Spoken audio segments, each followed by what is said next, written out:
Give it to me like.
Hey, hey. Where is everyone? What's up, sweet misery, Sly, Zoe? Where the fuck is everyone? I guess you have to put Brittany's name in the title to get views around here. Gee. So, what's up, everyone? Sorry, I haven't been on the last couple of days. I have a big show on Saturday that I've been trying to get ready for. Because as you guys know, I have been building my own studio, my own set, whatever. And it's a lot of work. Plus, I'm a nanny Monday to Wednesday, plus candles. And by the way, subscriptions going out tomorrow. Is there mail tomorrow, by the way? I totally fucked up. Hey, Jeff, is there mail tomorrow? Like in the morning, is UPS run? I don't know. But I was like, shit. I thought I got subscriptions out on the 2nd, and I did. I thought I dropped them off yesterday. There is no mail tomorrow. Fuck. All right. Saturday is UPS. So for those of you that have subscriptions, I can't have a show Saturday. Motherfucker. Shit. All right, subscriptions. I apologize. I will throw in extra stuff because tomorrow's 4th of July. Because I didn't get it out yesterday, and I'm not going to be able to get it out till Monday. Well, then again, I could probably have Sage drop it off on Saturday. UPS is open Saturday. Let me see if UPS is open tomorrow. Hold on. I just started that before. Is UPS open on July? I can't believe it's July already.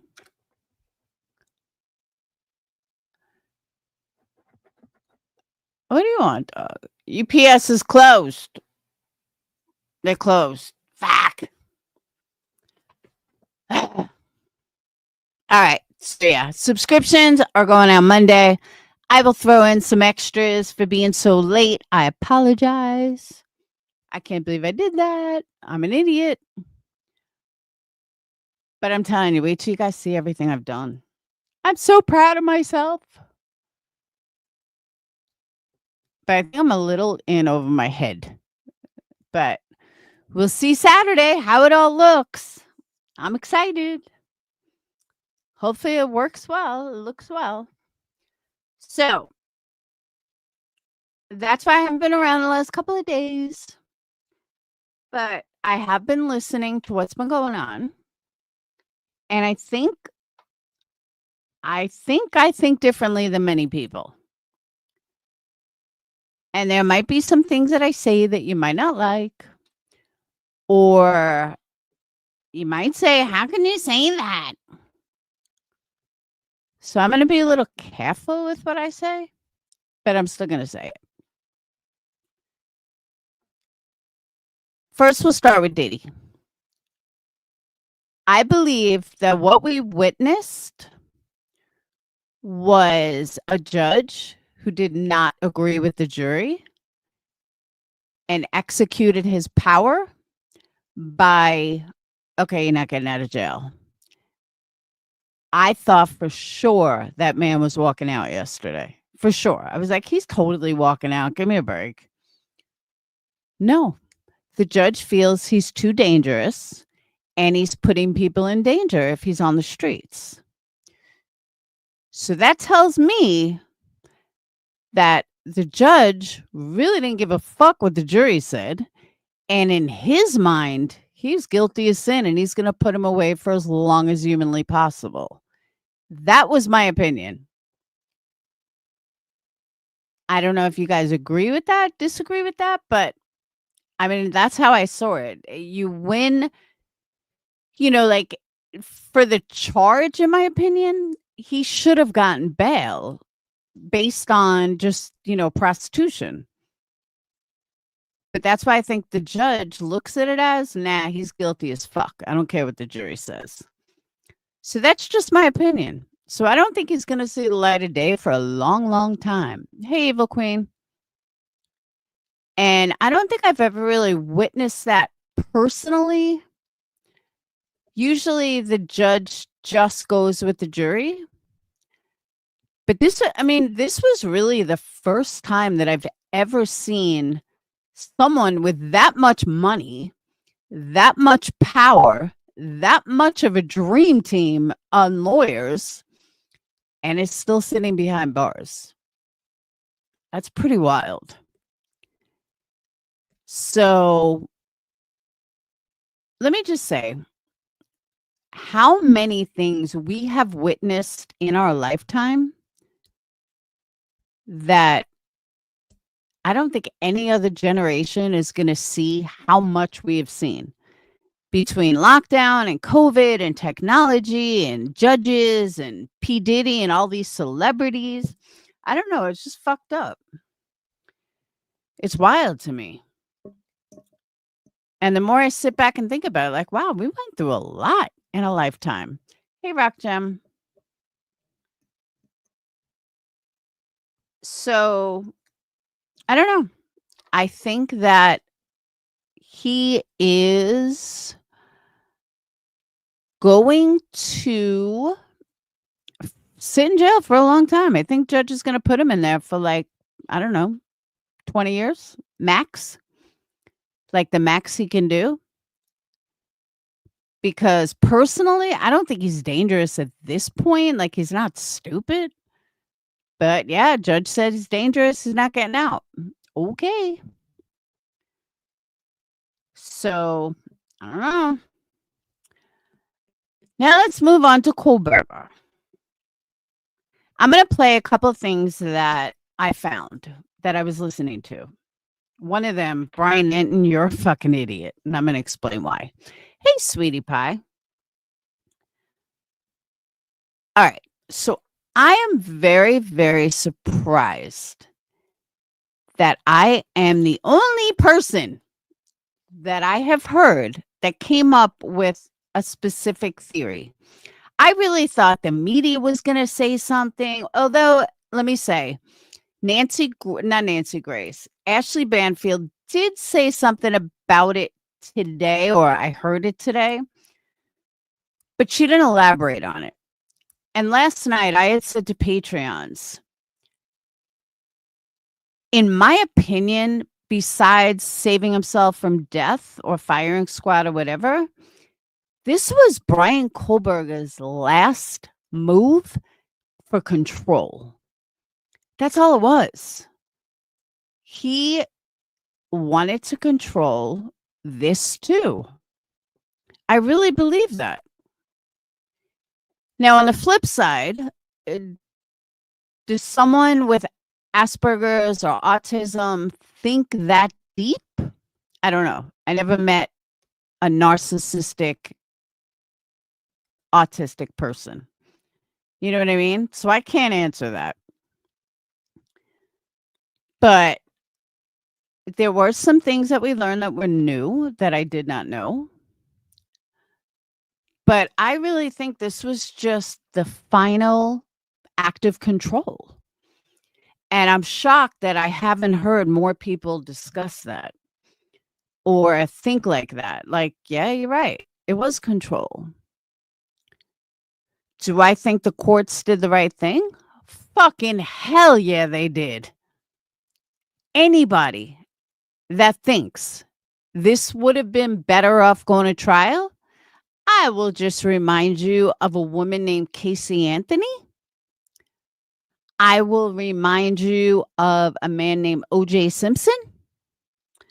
I will remind you of, I don't know, what other high profile got off.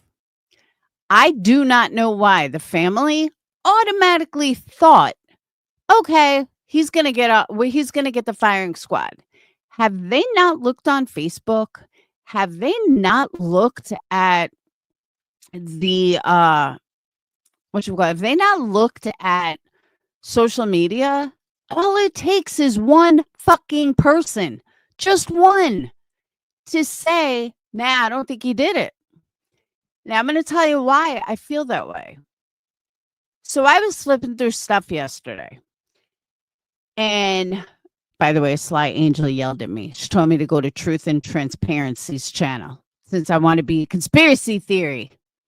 I told her I'm not a conspiracy theorist. I'm reading what I found on Google.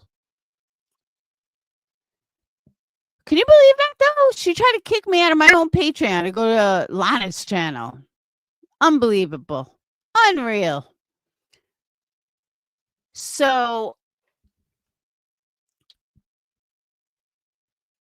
all the true crime peeps that no life with children for trial. All right. Well, that's different, though, Raphael. But here's the thing. All it takes is one person, just one, to say, hey, guess what? We think he's innocent. What if he would have got off on not guilty? There are so many thousands of people that think that he's innocent based on some interesting things I found that Sly yelled at me. Sly hangs out in Gray's room too much. That's why she yells at me like Gray does. But seriously, though, you have blood under Kaylee or Maddie's fingernails that was not his. That's pretty fucking major. And I forgot what the other thing was, but you have something else that wasn't his. That's pretty serious. So that could get him off.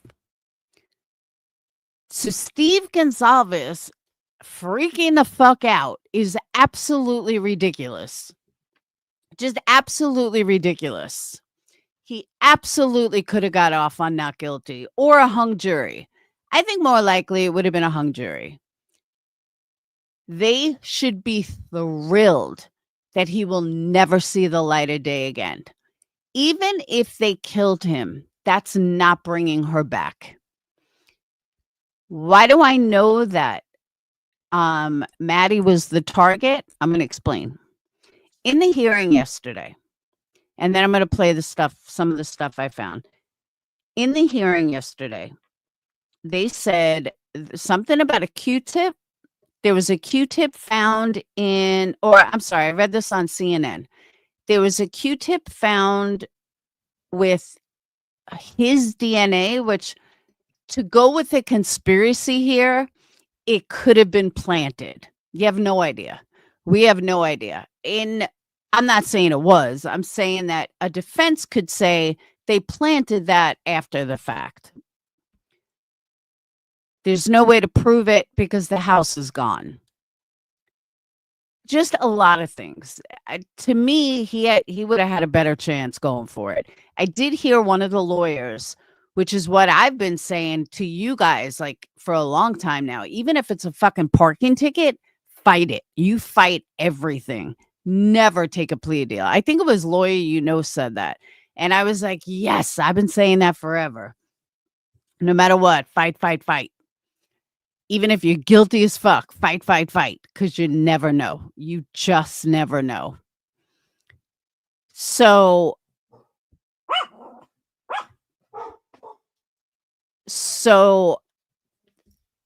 now I forgot what I was going to say. Shit. So you have Kohberger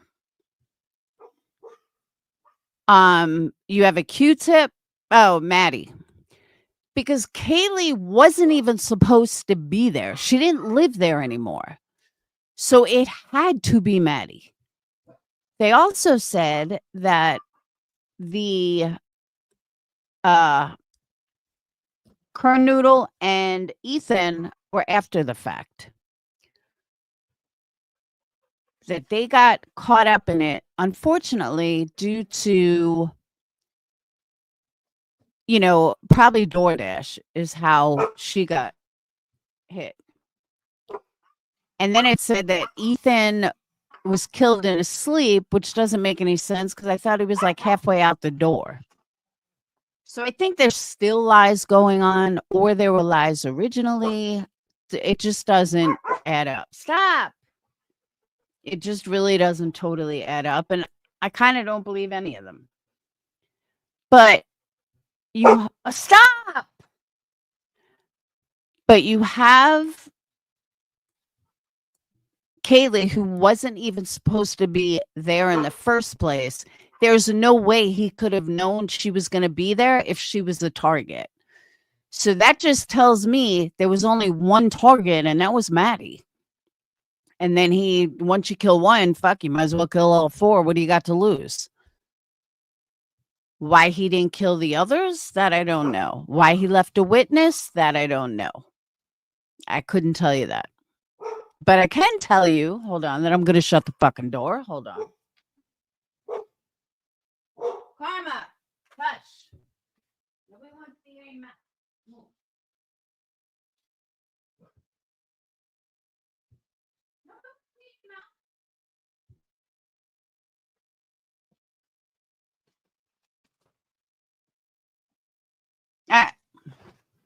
So you know how you get like thrown off? You got a dog in your ear, and then you got another dog in your ear. Sorry about that. But what I was saying, and that's why I believe that Maddie was the target. There's really no other choice because we know Xana and Ethan weren't the targets. We know we went upstairs first, and we know Kaylee wasn't even supposed to be there. So that only leaves a logical conclusion that Maddie was the target. End of. Done. All right, let me pull up what I was watching earlier, which made me fucking scream at the screen about Brian Enton. I couldn't believe what a fucking dumbass he is. I was kind of shocked. I was like, is he really this stupid?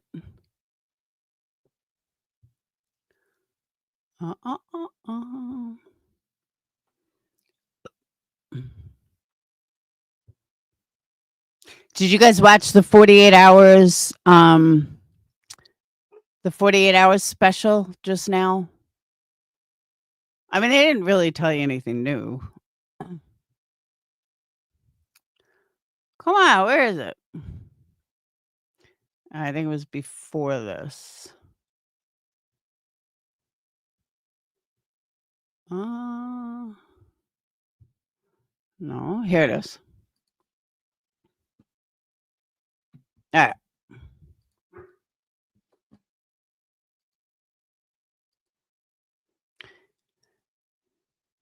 Exactly. I think Steve is 100% wrong.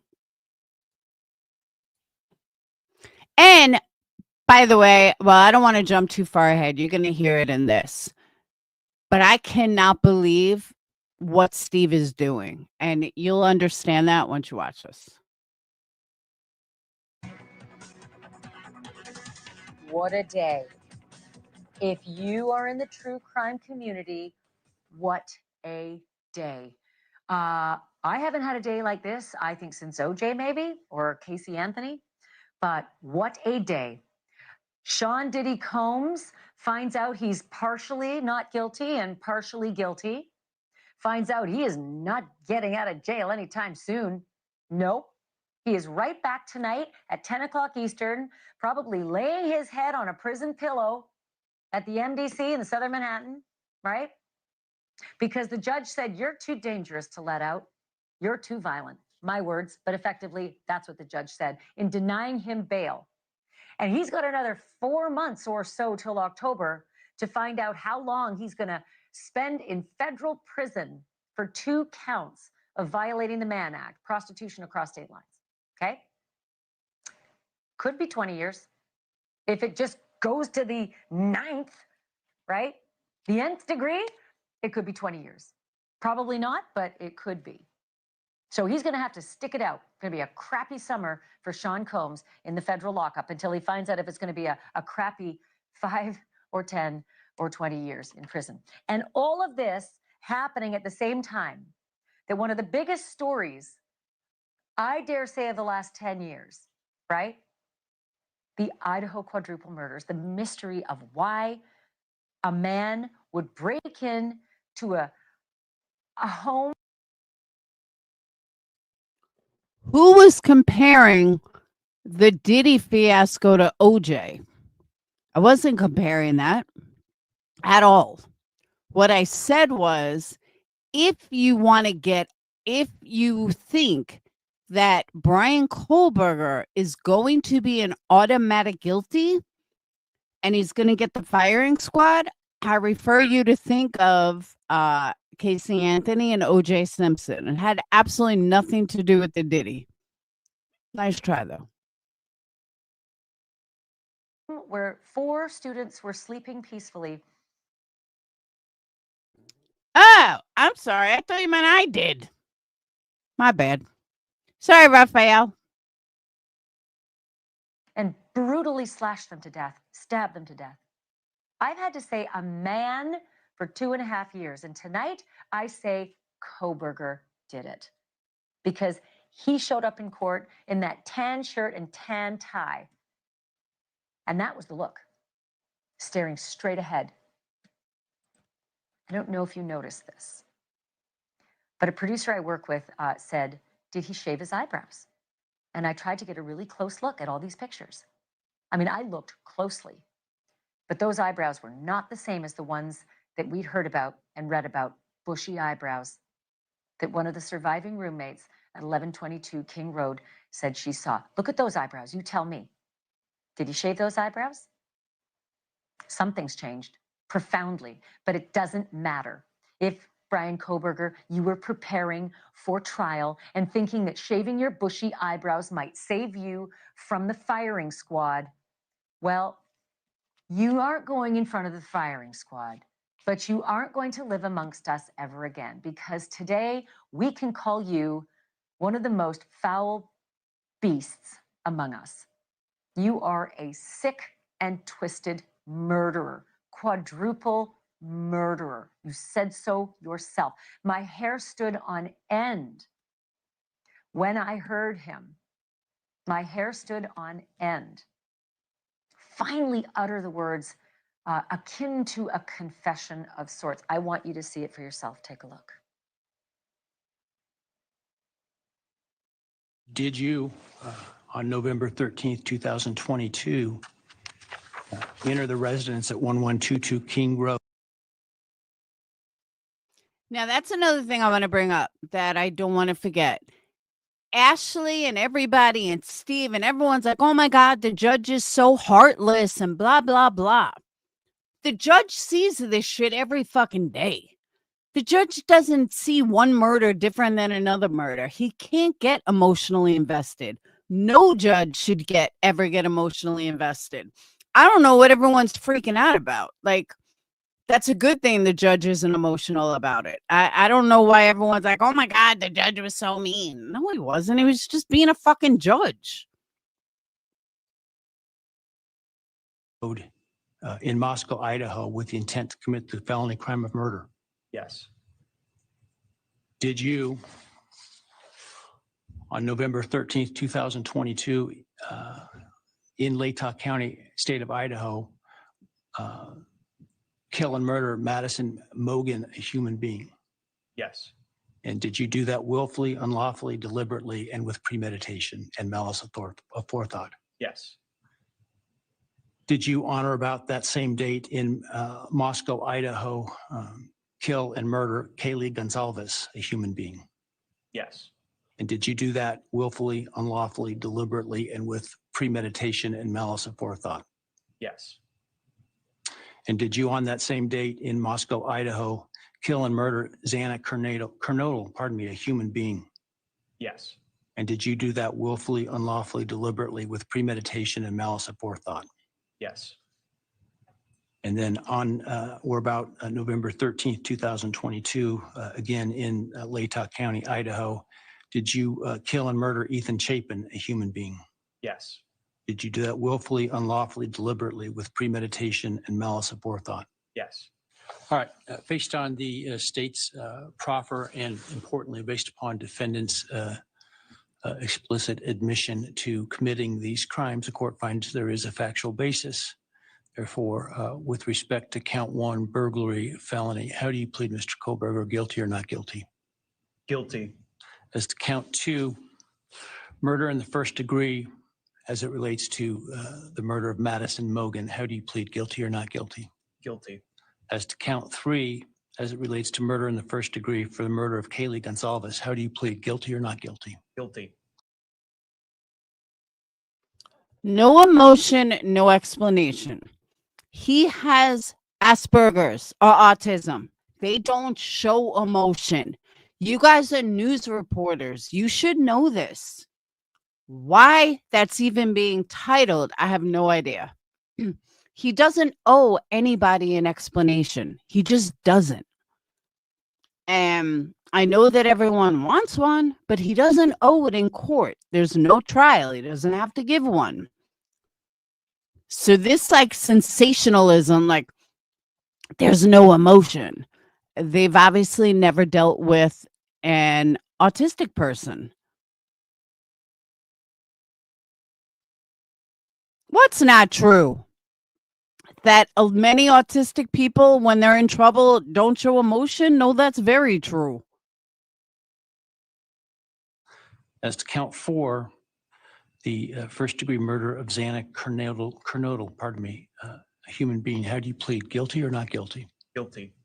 As to count five, the first degree murder of Ethan Chapin, a human being, how do you plead, guilty or not guilty? Guilty. Right. The court will find that the defendant understands the nature of the charges and each offense and the possible consequences to him of his guilty plea. The court finds that there is a factual basis for the plea and that finds the defendant believes the plea to be in his best interest. I find that the plea was given freely, voluntarily, and was intelligently made. I accept the plea. I direct that it be entered. I'm not going to lie. It caught. Now, I could be wrong, but I'm pretty sure it has to be in the plea agreement. Like many times in a plea agreement, the prosecutor will say, you know, will you give a full explanation of what happened or something like that? But there's stuff that they talked about that came out that we didn't know. So that kind of makes me think that he did give an explanation. They just didn't do it publicly. In my throat that Judge Hippler pronounced Xana Kernodle's name wrong twice. That was upsetting to me because I'm not on that case. I know her name. I care about her. I care about all four of those victims so intently that I listened to every moment of that proceeding. And I was just so disgusted by the tone of voice of Brian Kohberger, the murderer. Just matter of fact, yes, guilty, whatever. Profound, you know, just perfunctory. So as we were processing this, guys, it's not what Sweetie Pie is saying. What she's saying is, like, what if he didn't do it? Okay. What if he gets his facts wrong? So if he's forced to repeat it, and he's forced to repeat exactly what happened, then what if he gets them wrong? Then you know that he didn't actually do it. That's what Sweetie Pie is saying. She's not saying he is innocent. She's saying, think of it that way, that if someone doesn't tell you the facts of the case, then they may not be the killer. That's what she's saying. And I agree with her. I told you, what a day. Everything else was happening on the other coast in New York. Again, Diddy, more activity. We had to wait till 5 o'clock today to find out, is Diddy going to get out of jail? Waiting his sentencing. Will he have some kind of a appeal where he'll be able to be with his family while a long appellate process plays out before sentencing? And it didn't work for him. Didn't work for him at all. Nope, the judge said, no, you're not going anywhere. And then his lawyers, late in the day, if you missed this, came out on the courthouse steps to talk to the huge crowd. It's a great victory for Sean Combs. It's a great victory for the jury system. You saw that the Southern District of New York prosecutors came at him with all that they had. They're not stopping, but one thing stands between all of us and a prison, and that is a jury of 12 citizens. And we had a wonderful jury. They listened to every word. Now, one of the things that I thought about in the Diddy case, how do we know the jury wasn't scared of Diddy? How do we know that one of them wasn't threatened? They were afraid if they went guilty that he was going to come after them. I mean, here the judge is saying that he's so dangerous he can't even be let out on bail. How do we know the jury wasn't scared?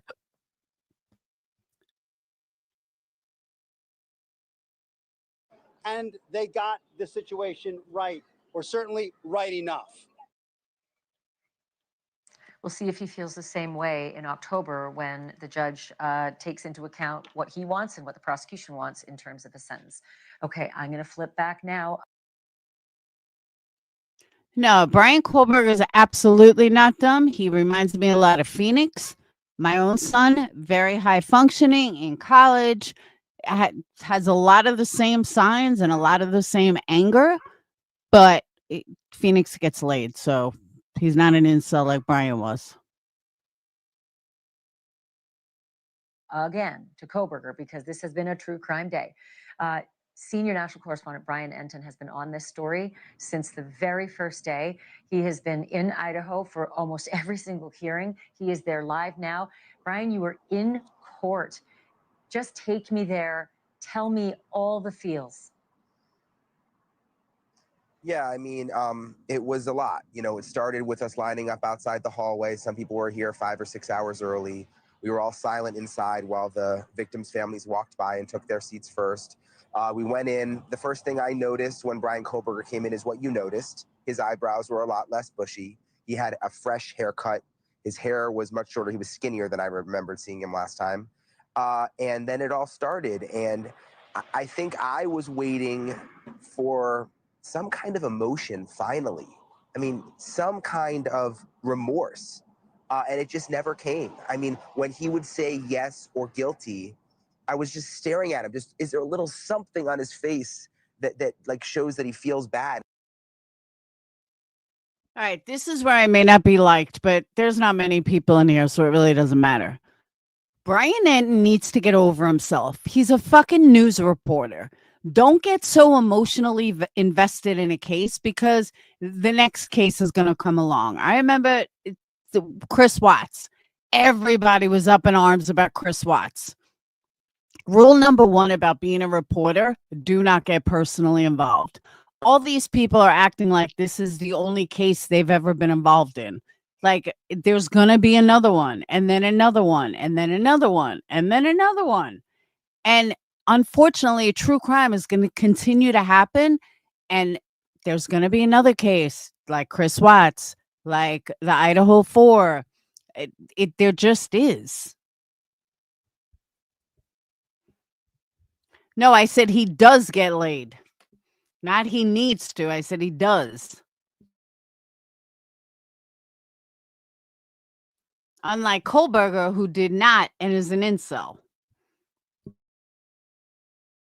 And it never came. It never came, Ashley. It reminded me of Like when you're on the phone with an automated system trying to get someone and you either say yes or no, and you just want to get the person on the phone, the operator. Like that's the way he was answering the questions. Like this wasn't about 4 innocent people murdered. And he never showed any emotion, just sat there, Ashley. I wonder if he enjoyed the control that he had in that courtroom, if he felt like it was control. Certainly isn't control. There, we're dictating his life. The community, we're dictating his life from now on. But I was surprised when I heard Judge Hippler refer at the beginning of the hearing to both families, the families of the victim and the family of the victims and the family of the defendant. Talk to me. The Kohbergers finally coming out west and attending one of these hearings. Yeah, I sat right behind them. It just so happens that my seat was right behind the Kohberger. So I was watching Brian the whole time, but then I would switch and stare at his parents just to kind of see how they were reacting. They never cried. They never like weeped or anything like that, but you could see a sadness on their face. They were sad, and especially when it was over and they had us all remain seated, and they let everybody out first, the families, and the Kohbergers went out, and I could just see the way they stood up and walked out that they were taken aback by this, but their son wasn't. And I was just wondering what they were thinking. Like they at least had a look of concern on their face, but their son, it was just stone cold, Ashley. It was just like any other day. Brian, he's a fucking psychopath. What do you expect? Would you have felt better if he cried? Would you have felt better if he showed fake tears like Chris Watts? What the fuck do you want from the guy? He killed 4 people in like 5 minutes without even fucking thinking about it. You want him to cry now? What good would it have done? He did what he was supposed to do. Answer the questions and move on.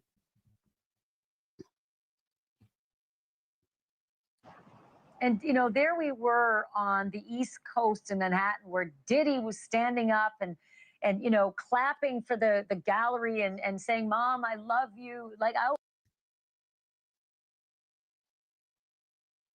Now, they said he was very awkward around women and very awkward in general. So that's why I'm saying that I think he just was like an incel and couldn't get laid. I don't know what the connection to Maddie was, but again, Kaylee wasn't even living there and wasn't supposed to be there. So he would have had no idea that she was there. And we know that Xana and Ethan were killed after the fact. So he went there to kill Maddie. But I don't know what the connection was.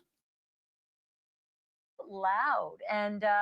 And here were these poor, long-suffering Kohberger parents who'd come out to support their son, and he ghosted them effectively in court. You know, I wondered, like, someone asked me, did they ever look at each other? I never noticed. Usually you'll see some kind of eye contact. Like, are these two serious? He was obviously embarrassed, didn't know what to say. I mean, maybe there's something going on behind the scenes. Who knows? But why did they make it such a big deal that he didn't really look at his parents? We don't know what happened between them. Exactly, Cinnamon. Or some kind of little smile or just a little moment between, you know, a defendant and the family. I never saw that even once. I was wondering, like, did they get some time with him before or after? Because it's so weird they never even locked eyes during the hearing. The prosecutor Bill Thompson did get emotional at one point when he read this statement where he went over the evidence, Ashley. A lot of it was stuff we knew. And here's my other question. And you guys don't have to answer this. Just think about it for a minute. I wonder if they were 4 black males, if Brian Enton and Ashley Banfield, who is supposed to be neutral reporters, or even black females, let's say 2 Hispanics and 2 blacks, would they have this kind of love for them? Fuck no, they wouldn't. There was some, you know, just horrible, horrible stuff about how Kohberger, which we've always wondered about, actually. He parked, they say, up in the back of the house, which we never knew, up on that hill up in the back of the house. It's actually where I would always park when I was out there doing stories. And he parked up there. He went in through a kitchen sliding glass door, which we had suspected, but we never actually heard prosecutors say. And he went up to the 3rd floor first, brutally stabbed and killed Kaylee and Maddie. And the prosecutor alluded to the fact that they were the targets. And he never said why, but he said that that's who, basically he said that that's who Kohberger was there to kill. But when he was going down the stairs, he encountered Xana and then killed Xana, stabbed her to death, and then stabbed and killed Ethan to death in his sleep. And of course, Xana had gone out to get a DoorDash delivery. And who knows if that was the reason that she encountered this vile killer. And but for the DoorDash delivery, might she have remained in her bedroom like? According to what I know in my research, he basically gutted his car and then put it back together. That's what CNN said, or Pennsylvania, that his car was basically hollowed out and then re-put back together. That's how it was so clean. The other roommates, and she and Ethan might be alive because perhaps Kohberger went there just to kill Maddie and Kaylee. Perhaps he went there just to kill one of them, Maddie or Kaylee, but they were in the same bed. There's so many what ifs, and maybe we'll get answers, closer to the sentencing, and certainly when the gag order is lifted after the sentencing. Brian, stay with me for a moment. I want to bring into our conversation Steve Gonzalez, who is Kaylee's father, and his attorney, Shannon Gray. Okay. Question. Why does Steve have an attorney there? Like, can someone explain to me why one of the fathers has an attorney to do an interview at News Nation after the case is basically over? I'm lost on that. Why does this guy have an attorney?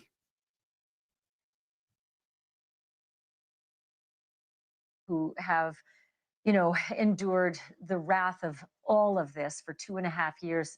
Steve, I watched you earlier today. My heart was breaking as you, in protest, left court, because it's no secret you were not on board with this plea bargain. You're not the only family member not on board. I just wanted to touch base with you and just see how you are tonight. How are you processing, and what your thoughts are after this momentous day? My family feels used. We feel like they took Kaylee's name and they used it as a weapon. They used it for a reason to commit whatever decision that they had. But it wasn't a share. It wasn't something that the community agreed on. It wasn't something that we agreed on as the victims of the families. It was a script. It was just a script that they had, and we just were just another name on a spreadsheet, and they just went through the system, and it was business as usual. But this isn't a family as usual. We're not a normal family. We're going to fight back. You're not going to play us. You're not going to use my daughter's name and literally pretend like we believed in your plea deal. We didn't. We believe in our community. We believe in our peers. We believe in a jury. We believe in the process. Maybe we're full. I'm sorry. I think Steve is 100% wrong. And I think he's a bit of a fucking moron. The case is over. Move on with your life. And I'm not saying that to be a dick. It's been 2.5 years, Steve. Put your daughter to rest. He's behind bars for life. And now it's time to move forward. That's it. Plain and simple. Maybe we are complete fools for believing you should have a trial to put somebody in prison for life or kill them. But I'd rather be a fool than to believe in the system that I see before me. Steve, there's no guarantee that he would have been found guilty. How would you have felt if he wasn't found guilty? There's no guarantee for it. He's so rubbing me the wrong way. Steve, you made the trip to Boise with your family. Did any prosecutors or anyone from the prosecutor's office reach out to you or anyone with your family either before the hearing, at any point outside the court, or after the hearing? The only people who reach out to me are agents that aren't part of this court system that have warned me to be careful with this court system. And shame on me for not listening. Shame on me for letting Kaylee down. It's my mistake. I'm sorry, Kaylee. I'm truly sorry that I didn't get you a prosecutor who really believed what happened to you could only be fixed with life. Fixed, you killed 4 people, and to take 1 life for 4 seems like pretty simple math. But these guys describe this as a win, even though they don't ask us what a win looks like. So I'm sorry. I apologize to my daughter. I let her down. Okay, now, if you believe in ghosts and you believe in spirits and you believe in afterlife and you believe in God, then wouldn't one believe that this is what was the way it was supposed to be? I mean, this is it. People talk about the afterlife and spirit guides you, and spirits can talk to God and all this other stuff that you hear. Really? Because if you believe that, then you believe this is the way it was supposed to happen, and this is the way it was supposed to be. So why are you so upset, Steve? Move on. I don't mean move on from your daughter's death, but she got justice. He's behind. He'll never see the light of day. He's in another state. His parents live thousands of miles away. He's not getting visitors. But don't worry, Steve's going to have him off in jail. Just listen. Down, and it's been a terrible day. It's been terrible. Steve, I'll go on the record saying there's been no stronger advocate for your daughter than you. I get it. It's been a terrible day, but I really don't want you going forward thinking you haven't done everything. You have done everything and more for Kaylee. Look, I see the system. I know the system. Shannon, weigh in. You know the system. You're a lawyer. You're in Idaho. I haven't seen an advocate like Steve has been for his daughter in any case I've covered. Steve is, he's a rock, right? He's a rock for the family. He's a rock for this prosecution moving forward and gathering evidence and facts. And I mean, we've had dozens of meetings where we basically sat in and told them what they should be doing, and them sitting down and taking notes about things. But we all the time just trying to keep confident in the prosecution. And, it was not what the victims wanted. It wasn't what the Gonzalez family wanted. And the way the process was for notifying them, and it just puts a bad taste in your mouth about all of it. And, and even talking with Steve and Christy today, the tone of the judge today was, I think they felt was completely improper. And so there was a lot of things that, you walk away after 2.5 years of just being completely demonized and hassled and trolled and you name it on the internet and everybody else. From a psychological point of view, I don't think Steve wants it to end, and I don't think he knows how to end it. And that is something that I'm not hearing people talk about for some reason. Hey, Tony, for some reason, I'm not hearing people talk about that, and I don't know why, because you just get caught up in this. This is his everyday. His everyday is fight, fight, fight, fight, fight. He's been doing it for 2.5 years. I don't think he knows any other way.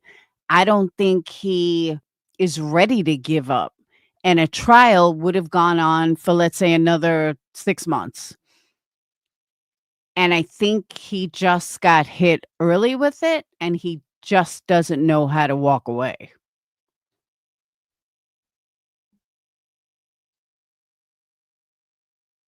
And for it to end this way, not only the outcome of it, but also the way that it happened, just seems really unfair and completely uncalled for. Stevie, I'm sorry, but it would have been a hell of a lot worse if he got out not guilty. Then what would they have done? you've got a month to prepare a victim's impact statement. You can say anything to this court. I know you haven't prepared it yet, but do you have a preview of what you want to say to this court when you get to stand up and what you want to say to Brian Kohberger? I was kind of proud of my kids today because I didn't go into the courtroom, and then when it was all said and done, after Hitler tried to turn it into his secretary being busy and his lines being flooded with phone calls was more pressing than 4 dead souls that were killed in their bed. My kids came out and said they don't think they ever want to go back in a courtroom again. So I don't even think we're actually going to even do a victim statement. There's no point in it. It's pointless exercise. I respect that some family was in my position when. See, I personally think this is the most fucked up thing I ever heard. You don't do a victim statement for anybody but yourself. And maybe this wasn't explained to him, but I'm going to explain to you guys the way I see it, the way I believe it. A victim statement is kind of like, I don't know if you guys ever did this, but I did this at this grief counseling that me and Dayton went to after his dad died.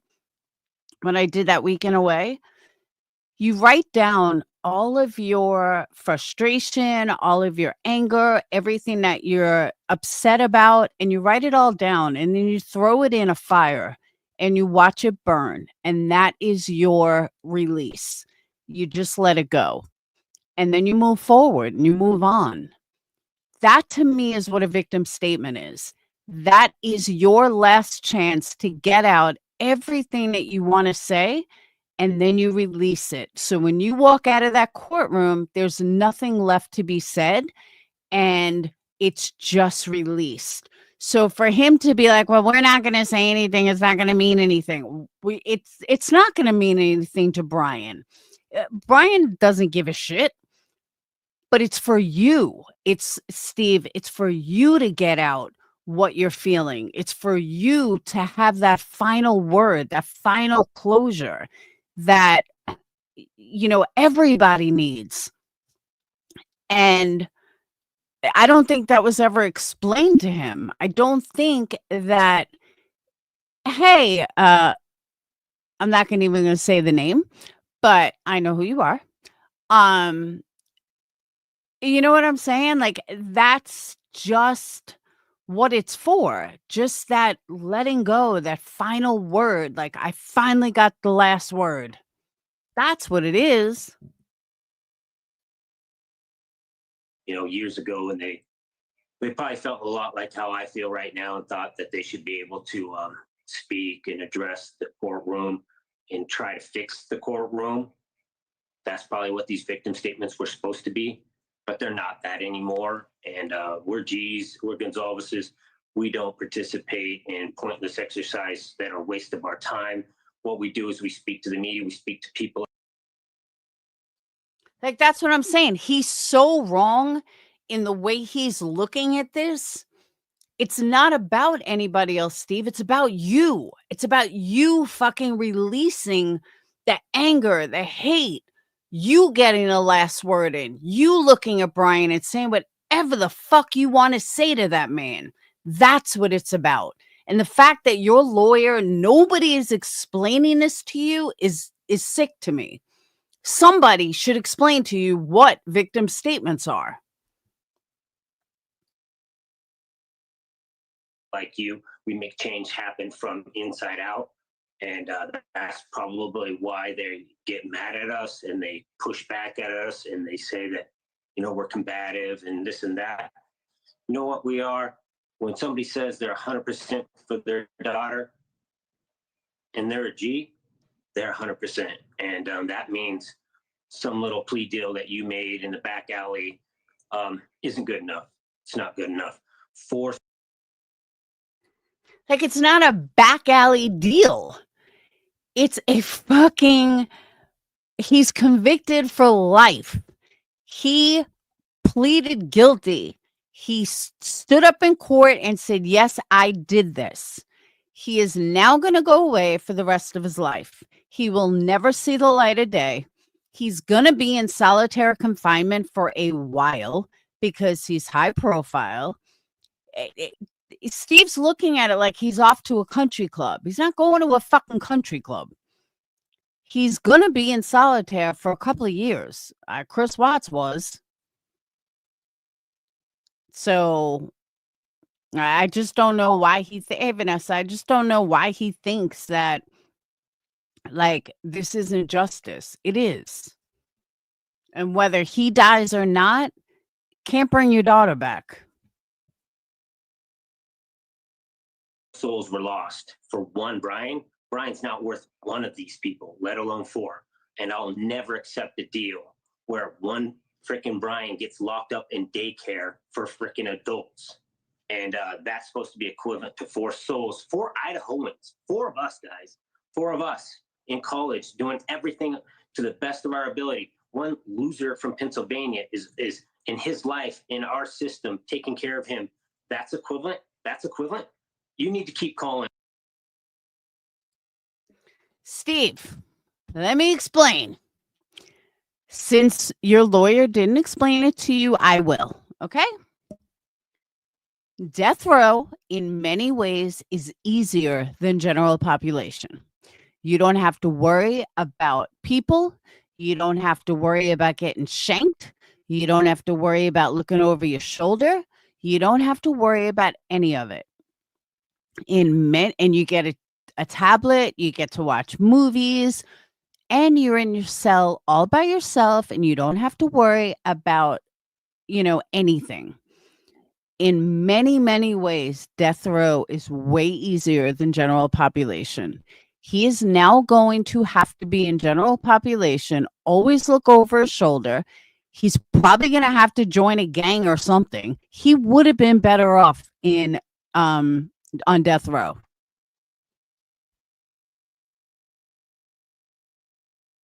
You need to keep calling people like Hitler, and maybe he doesn't get reelected. Maybe he needs to pick up that phone and hear those calls and understand who he represents, because this is Idaho and we hold you accountable.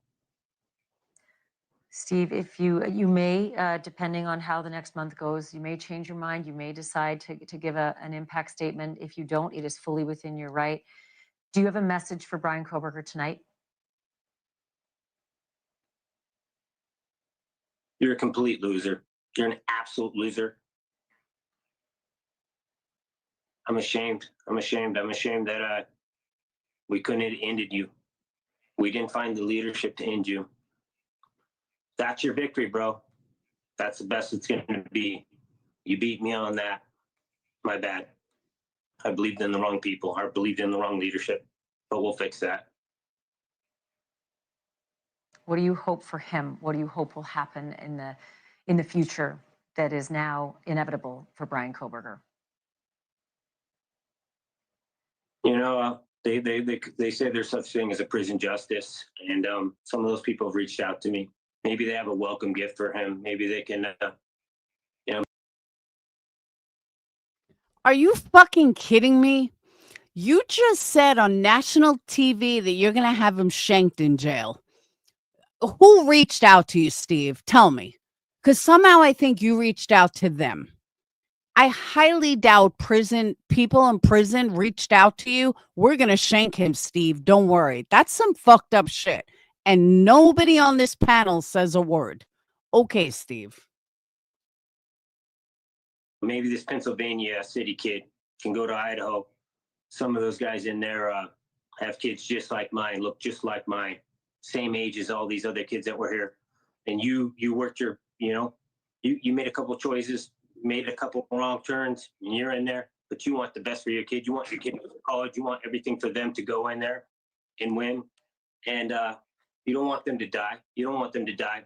So maybe you should talk to Brian, have a little welcome package for him, and welcome to Idaho.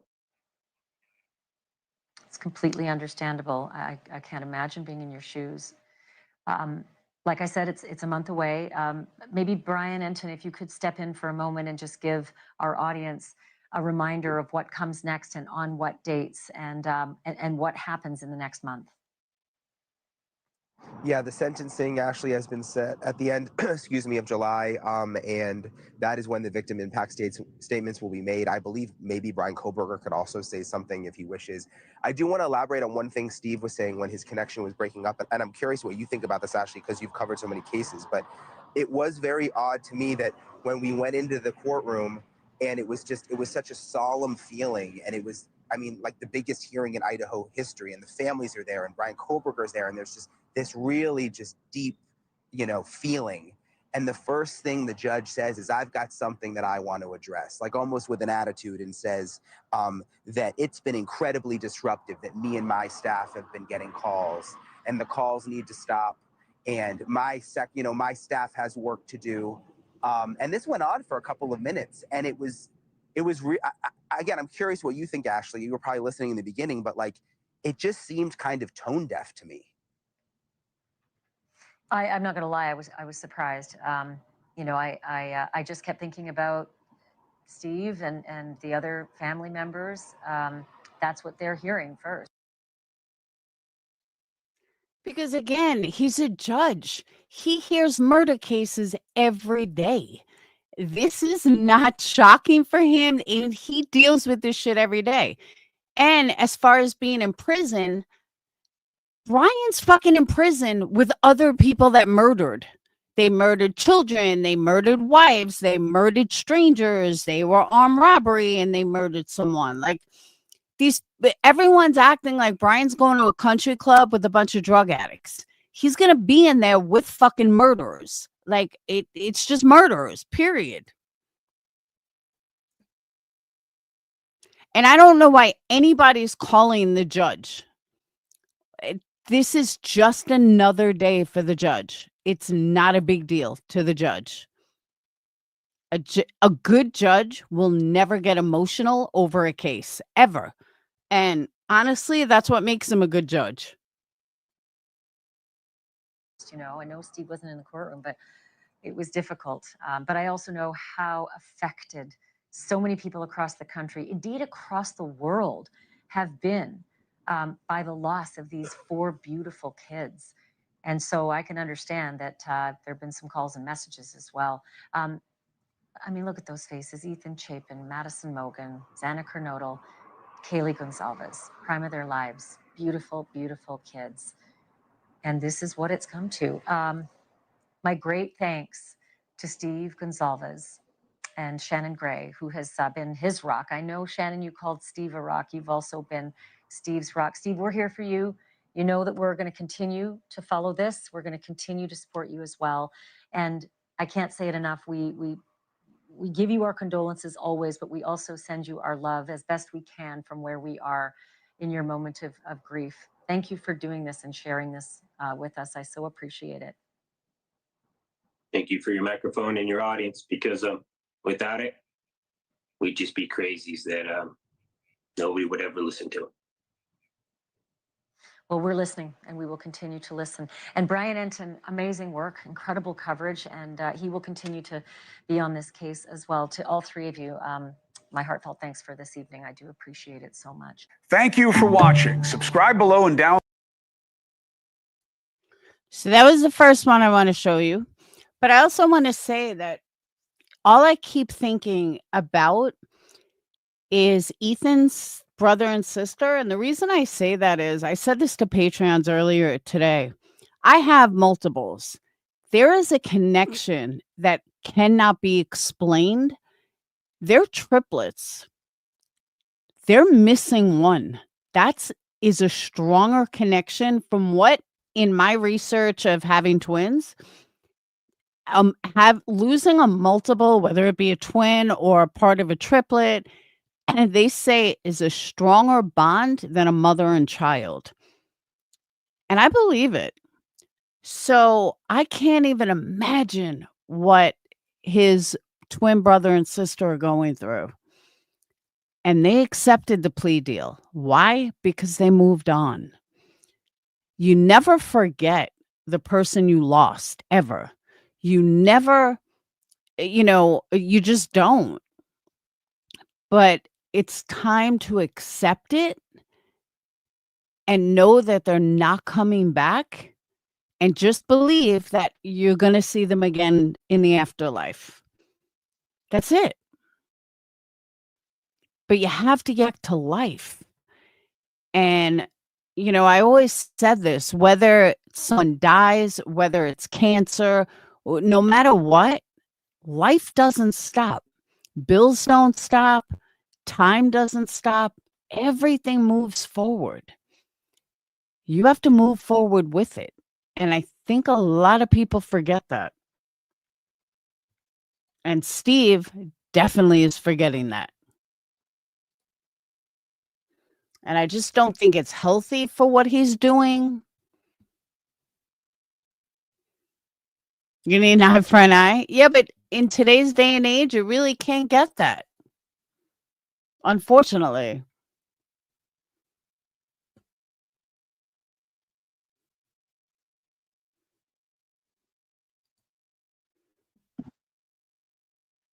Well,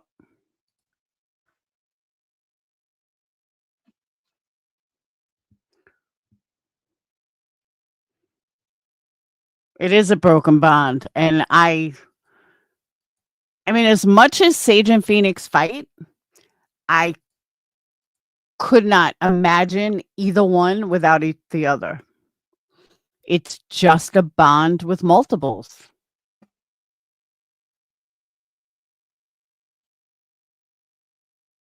Being guilty because you are guilty. Yes. What a moment. A guilty plea, 962 days in the making. In the murder case that horrified the country, Brian Kohberger pleaded guilty to the murders of 4 University of Idaho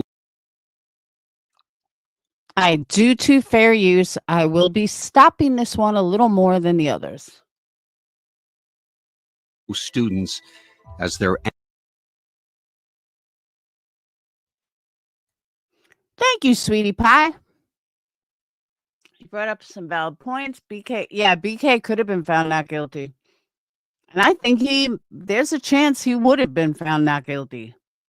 There are some crazy people out there. And again, all it takes is one juror. I honestly don't know if I believe he would have been found not guilty as much as I believe it would have been a hung jury. And again, if you think I'm crazy, just think Casey Anthony. Anguished loved ones looked on in a packed courtroom in Boise, Idaho. He did not react with emotion as he communicated with the judge. As to count 2, murder in the first degree as it relates to... See, but here's the thing, Zoe. Everybody wanted answers out of Chris Watts.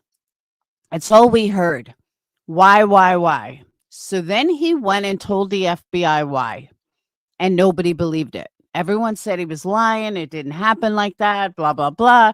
Every conspiracy theory in the world popped up that it must be, he's lying, that it didn't go down like that. It would have been the same thing.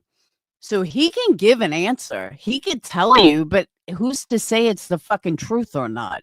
That's what I think everyone's missing or forgetting. The murder of Madison Mogen, how do you plead guilty or not guilty? Guilty. As to count 3, as it relates to murder in the first degree for the murder of Kaylee Gonzalez, how do you plead guilty or not guilty? Guilty.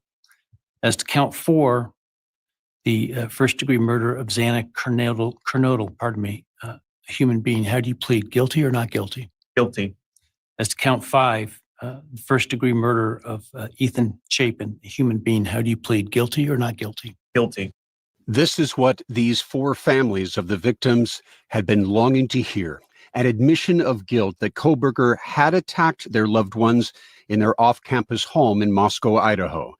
But family members were divided over whether justice was being fully served. Hey, he has the same microphone as me. I have the exact same microphone. I feel special. Some wanted him tried, convicted, and sentenced to death. Kohberger, who had been a PhD candidate studying criminology at nearby Washington State University, was arrested on December 30th, 2022. We've spent the last 2.5 years awaiting a trial for these monstrous crimes, in hopes of finally understanding the full story of what happened that night and why. What was the motive? Who was Kohberger's main target? How did he seem to know exactly where to go once inside that house? But they didn't have a slam dunk case. That's the point. They didn't.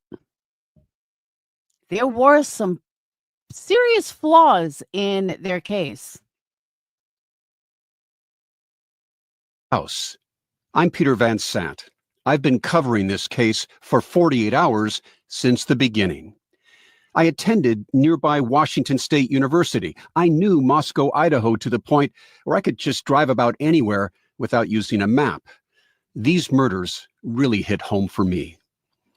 Here at 48 Hours, we were preparing to take you through the trial week by week. But then news broke on Monday evening that a plea... Can he be reading this anymore? Like, I don't even know why they have him on camera. You're so reading this. Like, I could read anything too. Deal had been struck, and Brian Kohberger would admit in open court that he was the killer. So joining me today to review these developments is CBS News legal analyst, attorney Mary Fulginiti. Mary, thanks for helping us sort all this out. Thanks for having me, Peter. And Mary, just starting at the beginning of today's hearing, I was struck by Judge Stephen Hippler's introduction about outside pressure he was facing as it pertains to this plea deal. The court is not supposed to, and this court will never, take into account public sentiment in making an opinion regarding its judicial decisions in cases. Courts should, and I always will, make decisions based on where the facts and the law lead me, period. I have not read any of the numerous messages nor listened to any of the numerous voicemails that have been sent to me and my staff. Those have all been forwarded to security and, where appropriate, to law enforcement. And there's so much emotion in this case. Mary, what was your reaction to what the judge had to say? Well, Peter, this case has captured the nation and the world, really. And I think the judge is sending. And it was the exact same thing with Chris Watts. And in another 2 years, there's going to be another case. Before Chris Watts, there was Chris, I forgot the guy's last name. But we're always going to have it. I don't know why they're acting like this is their first case. A clear message to the public that all the calls in the world are not going to impact his decision in this case, and that he's going to rely strictly on the facts and the evidence and to stop. It's inappropriate, it's time consuming, and it's taxing on the people that are working in the courthouse. For the millions of people who have been following this case, all the attention was, of course, on the plea deal itself, a plea deal that surprised all of us. Talk about what this agreement entails. So the defendant pleaded guilty to all 5 counts included in the indictment, which were the felony burglary count and 4 first-degree murder counts. And with regard to the homicides, all 4 of them, it was life, a fixed life sentence, which is life without the possibility to parole, with all 5 counts to run consecutive to each other. In addition, the defendant waived his right to not only a jury trial, but to appeal his sentence and to even have the court consider any leniency in his sentence at the time of sentencing. So it was interesting because I think a lot of people didn't understand, is the court bound by this? And what the court basically said is this is not a binding plea agreement, which means he is not bound by the plea agreement and that he could impose a different sentence, a lawful sentence, obviously, at the hearing when it comes up.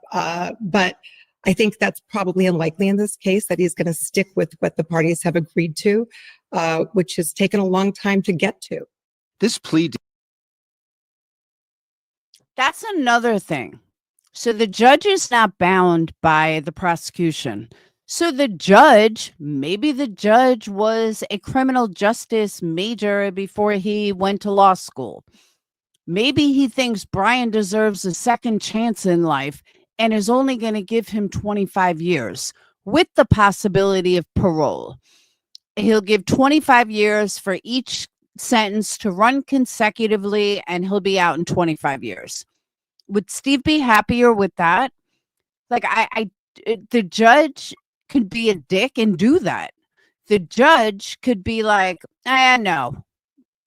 I think he deserves, another chance in life. He made a mistake. I mean, I know the judge isn't going to say that, but I'm just saying Steve should be fucking happy if this is what they do. Period. End of story. deal seemed to come out of the blue. We were all prepared for a long trial. Why do you think the defense approached prosecutors about making a deal? To save his life, to take the death penalty off the table. And remember, accepting a plea deal is ultimately not the decision of the defense lawyers, but rather the defendant. And sometimes it's hard to get to that place until all legal arguments and strategies are thoroughly exhausted. And for all of us who've lived with this case, the prosecution today stood up. Why? What's happening with that case? I forgot about him. Chad Dorman, whatever. What's happening with that?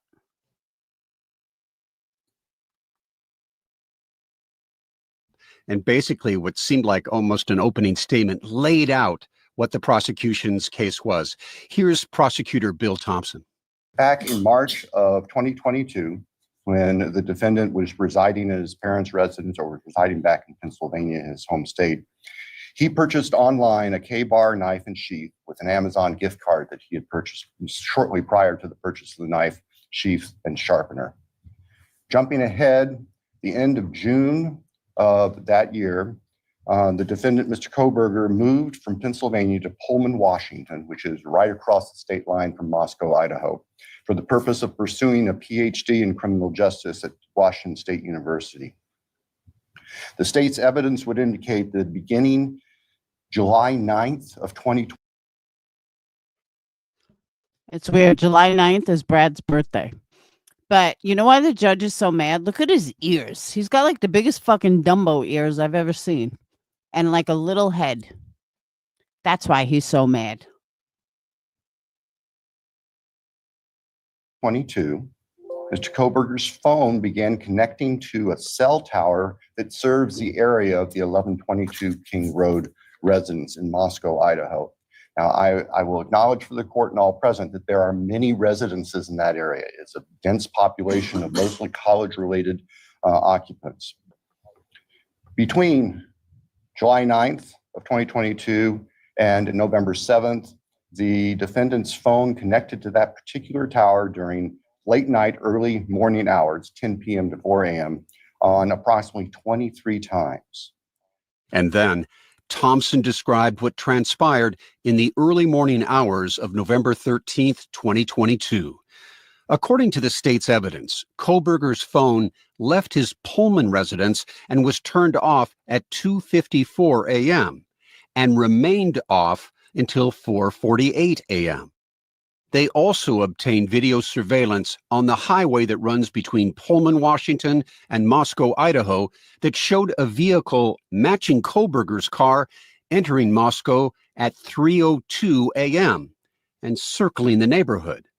And at 4:05 a.m., surveillance video showed Kohberger's car parked behind the 1122 Kings Road home.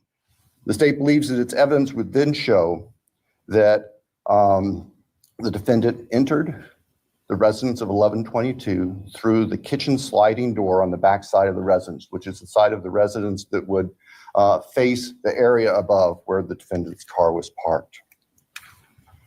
The defendant entered the residence, went to the third floor, and with a knife, killed Madison Mogen and Kaylee Gonzalez. The defendant, as he left that room, for whatever reason, ended up leaving, or the sheath for a K-bar knife was left on the bed next to Madison Mogen's body. And I can jump ahead. That sheath was tested by the Idaho State Police Forensic Lab, and single source male DNA was found on the snap of that sheath, as well as blood from both Kaylee and Madison and other trace evidence. But it's important to note single source male DNA was on the snap of that sheath.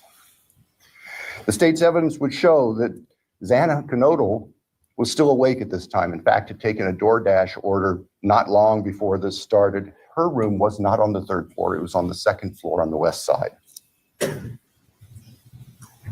As the defendant was either coming down the stairs or leaving, he encountered Xana, and he ended up killing her, also with a large knife. Ethan Chapin, Xana's boyfriend, was asleep in their bedroom, in her bedroom, and the defendant killed him as well with a large fixed blade knife. Each victim suffered multiple wounds.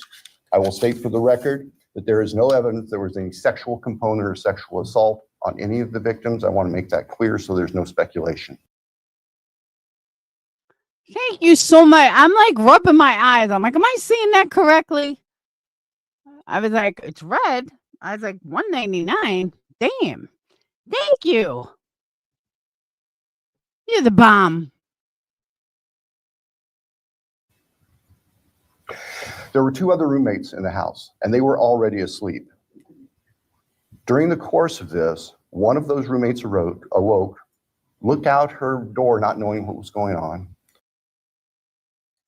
Did you really? That's all. Now you got to buy some candles. You forgot to buy candles. You always buy candles when you win. And saw the defendant, who was dressed in black with a black balaclava on, holding some sort of container in his hand. And she saw him leave the house through the direction of the kitchen where that sliding door is that I mentioned before. At approximately 4:20 that morning. Not to interrupt, but we have to for fair use. I actually have a whole line of new stuff that I haven't put on the website yet, but I'm getting there. I'm getting there. But I also tried making aroma beads. I can't get them to smell. I don't know what the fuck I did wrong. But I have room sprays, I have oils, I have body mist now, candles, like a whole new line of stuff. I'm changing all the colors on the website to match everything I'm building. So lots of stuff coming.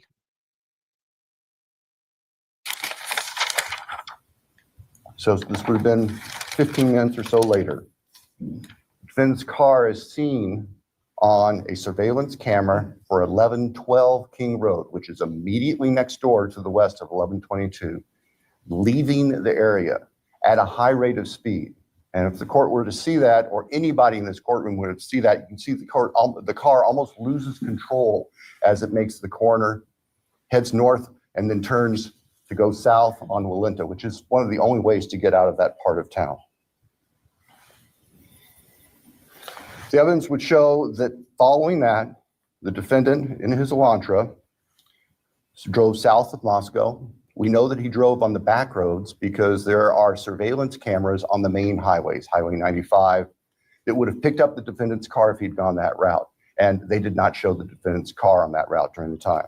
So we know that he went through a variety of back roads in very rural, isolated part of Latah County. About 4:48 that morning, the defendant's phone comes back on. And The evidence will show that that phone was located south of Moscow, likely at a side road intersection with Highway 95. From there, the defendant's phone activity tracks heading back north towards Pullman, Washington, where the defendant lived. About 5:26, starting approximately 5:26, various surveillance cameras in Pullman, Washington pick up the defendant's vehicle as he enters Pullman from the south and heads north and slightly west towards his apartment, where he arrives at approximately 5:30 in the morning. Later that morning, Sunday, the 13th of November of 2022, Mr. Kohberger's phone returned to the area of King Road. We don't know exactly what he did, but it returned to that area. It's about 9 o'clock in the morning. He was there for about 10 minutes and then returned to his Pullman residence. About 9:30, the state's evidence will show, evidence taken from the defendant's phone, that he took a selfie of himself on his phone in what appears to be the bathroom of his Pullman apartment with a thumbs up. So we know there was a lot of evidence, but we didn't hear anything about motive. Mary, what about that? I know the big question that everybody wants to understand in this case. We didn't hear anything about motive. Motive is not an element of the crime.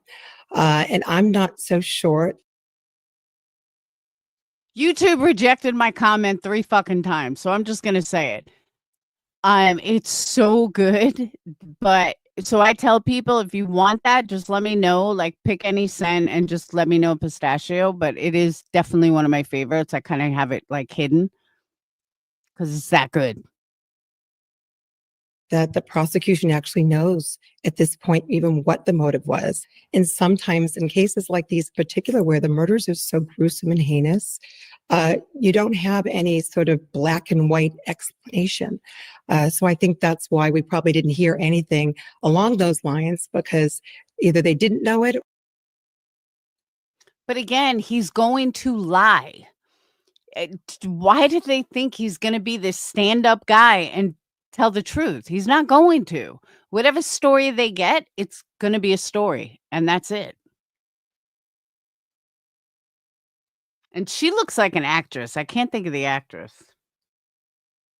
Or they felt that it wasn't, it might be confusing to the factual basis because it's not necessary. And by the way, I had a brief conversation by text message with Steve Gonzalez, Kaylee's mother, yesterday. In it, she told me that the family asked the prosecutor if they were asking Kohberger for more evidence, including the location of the murder weapon, as part of the deal. And according to Christie, the prosecutor said no. This raises the prospect that families may never know exactly what happened. Imagine living with that for the rest of your life. Yeah, that's actually, there are so many elements to a case that sometimes, people will never know. So it's hard. And I know it's consuming for many of them because they want the picture filled in so they can fully understand what happened and hopefully put closure and get some closure out of the case. But that doesn't always happen.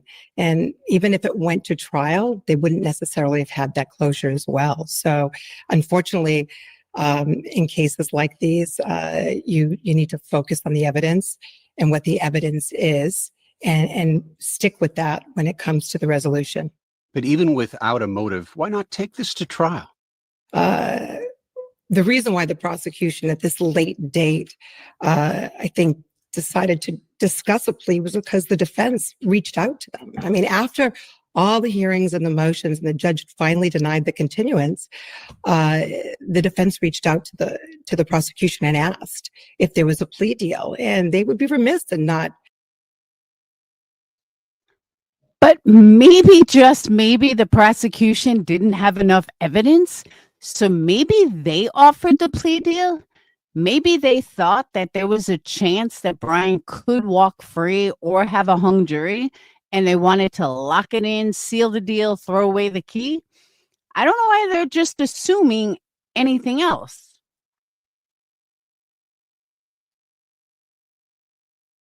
really going through that with them. And anything can go wrong. I mean, you can have witnesses go sideways. You can have a juror do something that could cause a mistrial and then restart the whole process again. So they have Exactly. That's my point. to evaluate everything.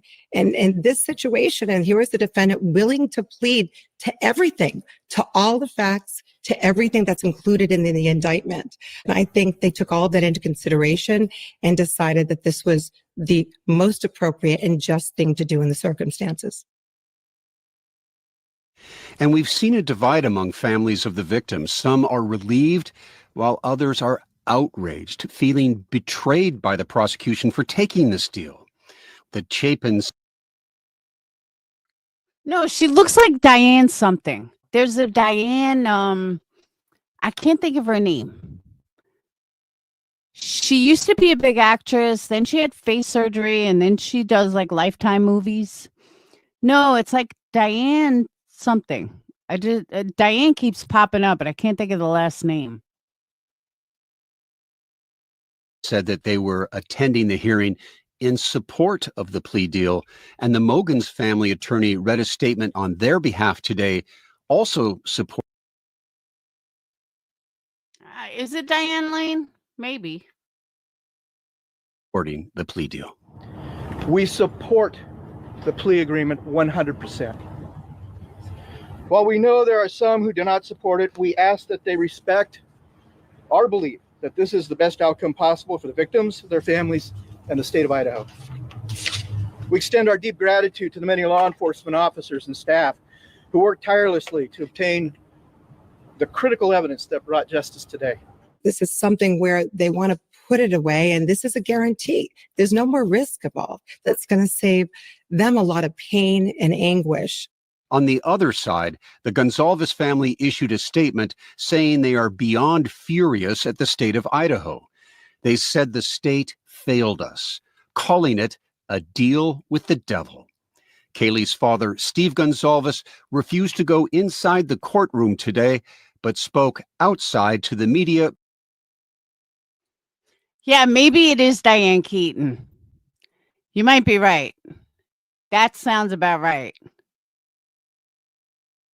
Before the hearing, he blasted prosecutor Bill Thompson for negotiating a plea deal. He only negotiated with the murderer of our children.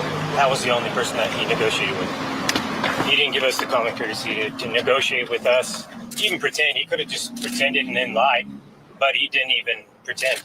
He basically said, your guys' input isn't needed. The judge could hear one thought from you that he should remember. What is it? He's going to own this. He's going to inherit what Thompson did, and he's the only one that can fix it. He's the only one who can make it right. I know it's an emotional one for some of the victims' families, but it's a call that is solely within the prosecutor's discretion, weighing not only the victim's interests, but the state's and the time, the money, and the consumption of this case on the court's resources. And there's another reason Kaylee Gonzalez's parents have expressed outrage. This deal took the death penalty off the table. They wrote on social media that the death penalty is merely an illusion in the criminal justice system. When available, it serves as a bargaining tool for the state.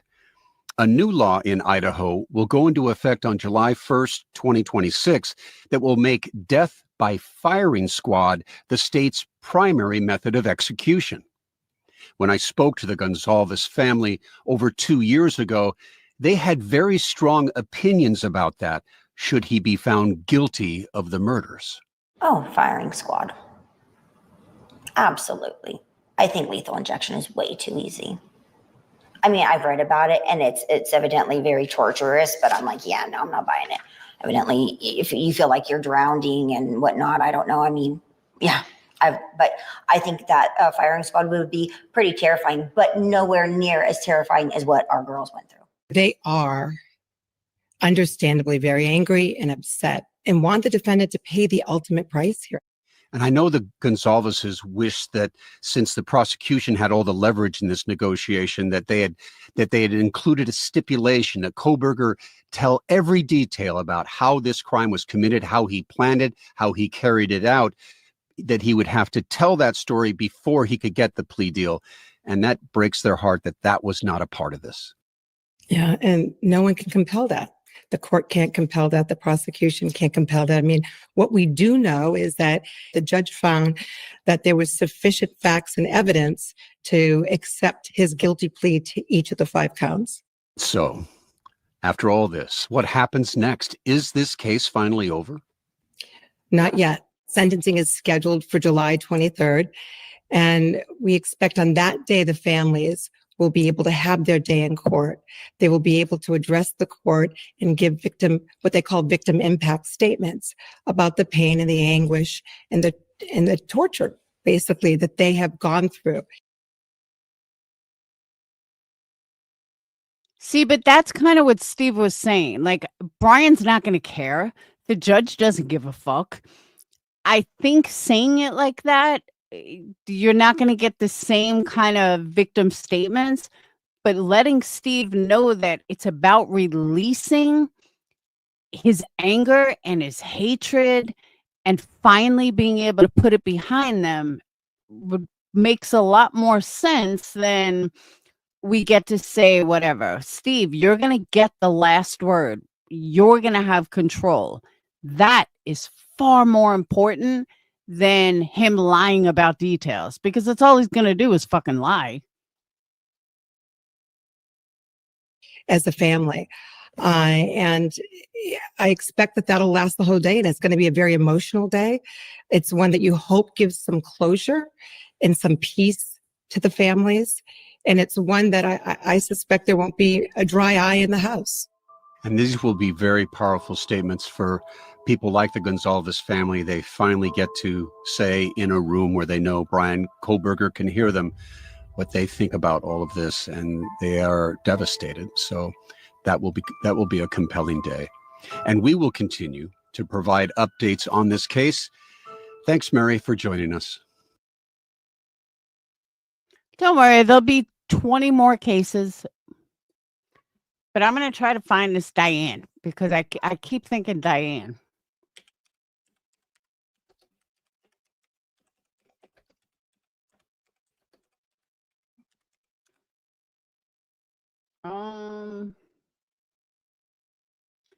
I think it is Diane Keaton. Maybe.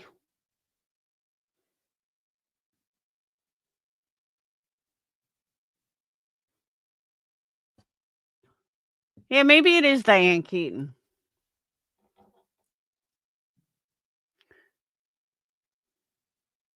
I don't know. She was super famous, and then she went to Lifetime.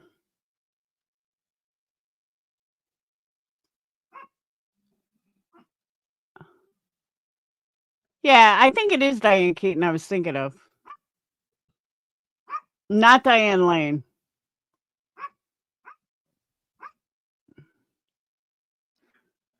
Yeah, I'm pretty sure it was Diane Keaton.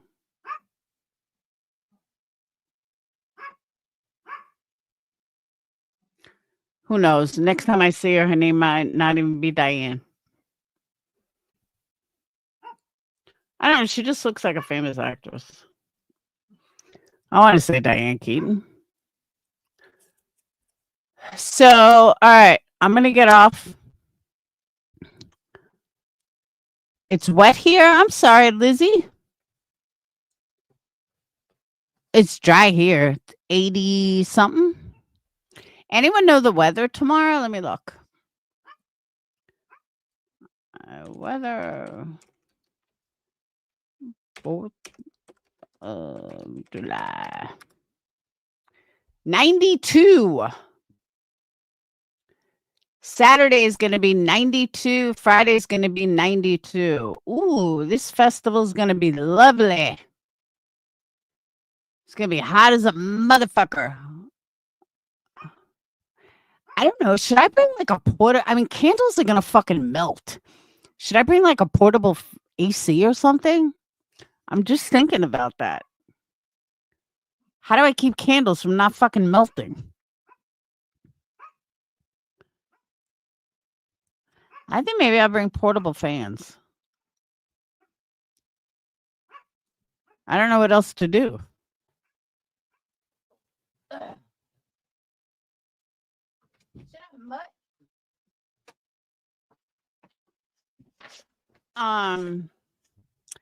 Yeah, if you guys are not going to be around tomorrow, happy 4th of July. I'm not sure what I'm doing yet. All right, give me a minute. Give me a minute. I haven't decided yet. I should work and probably get everything ready for Saturday. But you never know. I'm sure I'll be live tomorrow at some point. Sorry, I'm going to get off though and get back to everything. Thank you guys so much for the super chats. Don't forget. Oh, that was the last thing I wanted to explain was my community post. Because a lot of people have messaged me about it. Like, what made you bring that up? It was a post from her that I saw on Burgundy Blue. Stop, get down. That I saw on Burgundy Blue, where she's like, I single-handedly ruined Laura's candle business. What the fuck are you talking about? You haven't ruined anything. So that's where it came from. Stop. This is why I kick you out of my room. Hold on. Let me let the dog out. Hold on. Come on. You want to go out?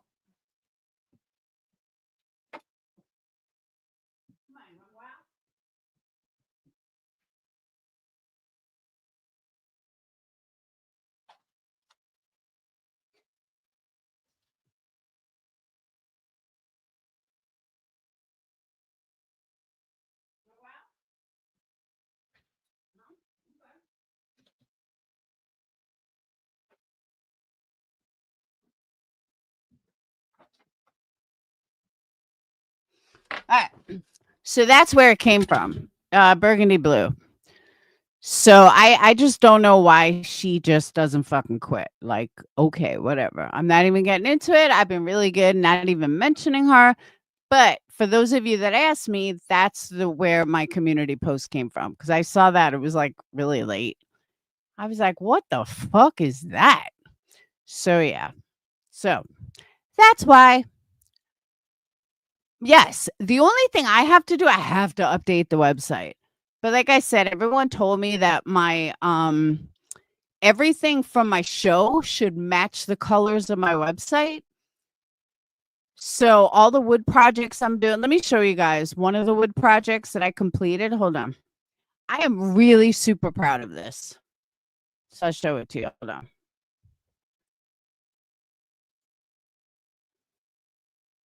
Just so you guys know like what I've been working on and shit.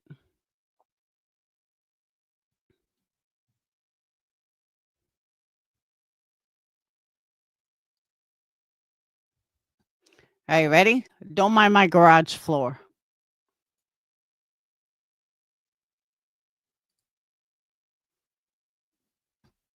Oh, wait, hold on. If I show you that, you're going to see Discord. Hold on.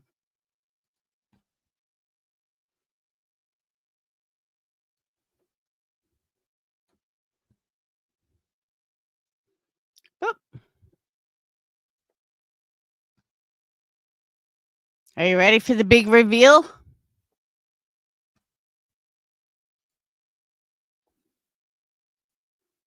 I built this all by myself.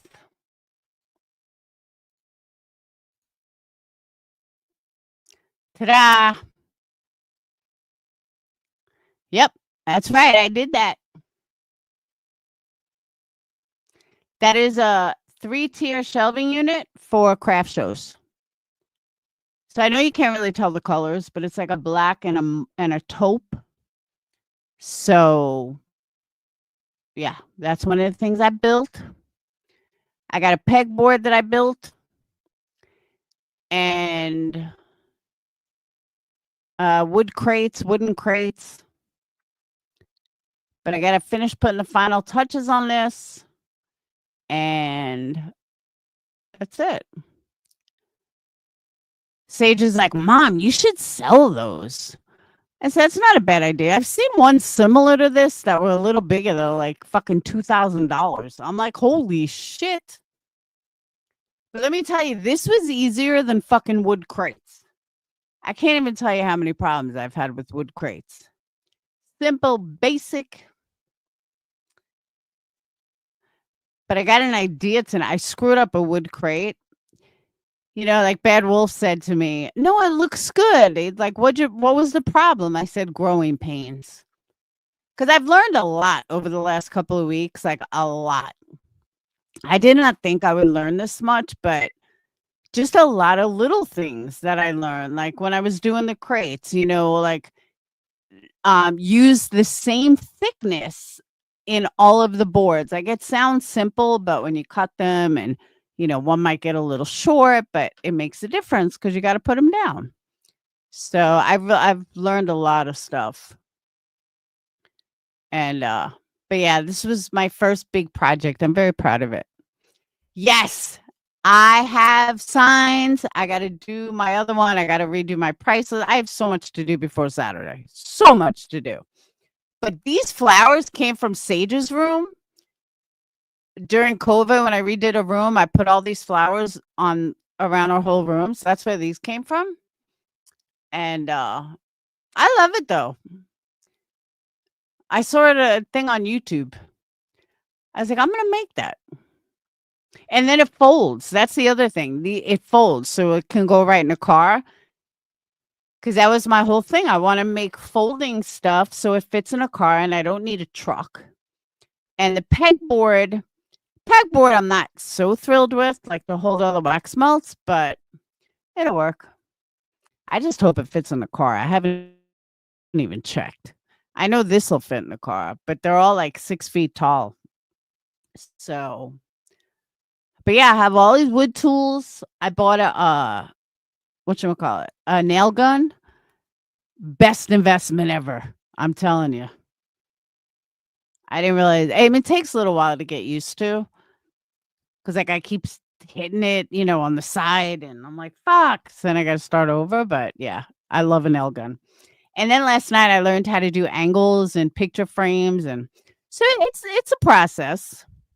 But I'm learning as I go. Putting together some cool shit. Watching a ton of YouTube videos. Making some friends in the wood burning community. In the wood making community. But I mean, I got a long way to go, but I'm having fun. So there's that.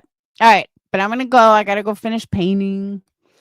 Bad Wolf said do an Amazon list. He might be right. I may do one just for woodworking tools. And the other thing I'm working on is resin earrings, which is another thing I have to start with tonight. So I got to do that too. But that's fast. So on that note, I will see you guys later. Have a wonderful night. And I'll see you guys tomorrow. If I don't see you tomorrow, have a wonderful 4th of July. Tara, miss you. Thank you so much. Rock Gem, thank you so much. Sweetie Pie, thank you so much. And I will see you guys tomorrow. Have a wonderful night. Peace.